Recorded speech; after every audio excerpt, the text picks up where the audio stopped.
अस्सलाम वालेकुम।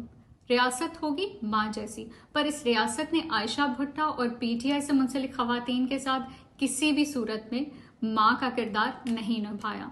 आज आयशा भुट्टो को नाहक पाबंदी सलासिल हुए 10 माह गुजर चुके हैं।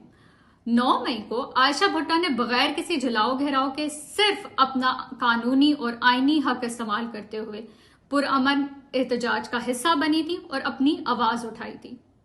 लेकिन 9 मई की रात को उनके घर पे उनकी दहलीज पार करके ये साबित किया गया कि इस मुल्क में चादर और चार दीवारी की धज्जियां उड़ाना और उसकी पामाली एक बहुत ही आम सी बात है।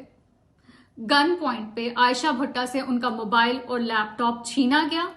40 अफराद पे मुश्तमिल नफरी ने जबरदस्ती करके आयशा भुट्टो को उनके घर से उठाया और अपने साथ ले गए और 3 दिन तक खानदान वालों को पता ही नहीं था कि आयशा कहाँ पर हैं, वो जिंदा भी हैं या नहीं, उनकी इज्जत भी महफूज है या नहीं।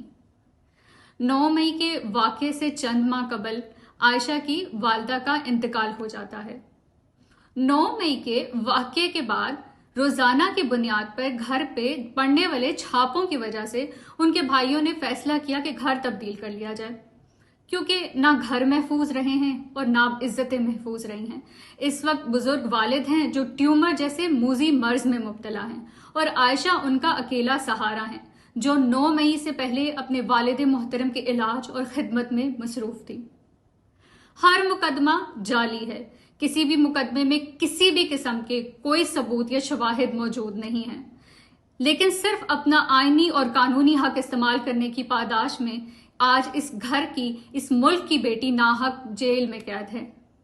अपनी ही बेटियों के साथ इस कदर बुग़्ज़ और दुश्मनी क्यों है?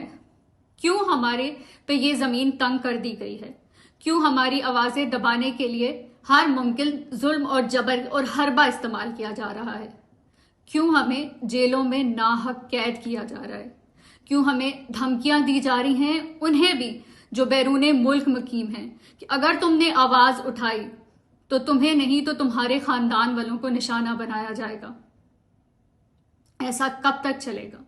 जजा सजा सब यहीं पे होगी, यहीं अजाबो सवाब होगा, यहीं से उठेगा शोर महशर, यहीं पे रोजे हिसाब होगा। इमरान खान जिंदाबाद और पाकिस्तान पाइंदाबाद।